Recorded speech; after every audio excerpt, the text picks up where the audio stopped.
देख सकते हैं कि पुलिस के जवान जो है उनकी दौड़ें लगी हुई हैं। ये किस तरह से पुलिस एहलकार भाग रहे हैं और आप ये देख सकते हैं कैसे अपने सीनियर अफसरान को प्रोटेक्ट भी कर रहे हैं और भाग भी रहे हैं, दौड़ें लगी हैं। इमरान खान साहब के टाइगर का काफिला जो है वो इनके पीछे आ चुका है। वो गिर गया यार। पुलिस एहलकार हैं जो आपको भागते हुए नज़र आ रहे हैं।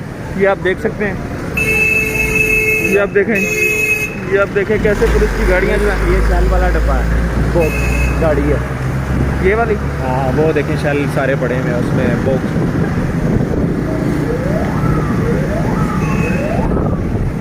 पुलिस की दौड़ें लग चुकी हैं। ये देखें मेरी दोनों जानिब, आप दोनों जानिब देख सकते हैं कि पुलिस की गाड़ियाँ कितनी तेज़ी से वो यहाँ से निकल रही हैं, क्योंकि कारकुनान जो हैं वो बड़ी तेज़ी से इनकी तरफ बढ़ रहे हैं और इमरान खान साहब को बचाने के लिए यहाँ पर पहुँच चुके हैं। निकले बंद करेंगे बॉक्सेस, ये जो 80 इंच की डिजिटल है ना टीवी आपके घर में, उनको बंद करें, ताले लगाए, मोबाइल पकड़े, रोडों पर निकले। सोशल मीडिया इनफ है। आप देखिए इंटरनेशनल मीडिया कहाँ से रिपोर्टिंग कर रहा है, आप लोग भी लेके करते हैं, तो क्या फायदा।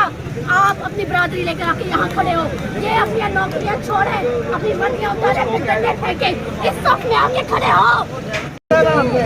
ये खाली ऐसे कार्रवाई क्या हमने आपको क्या कहना है, कुछ भी नहीं कहना, हमने कुछ भी नहीं कहना। चलो यार क्या बात, चलो यार, चलो भाई।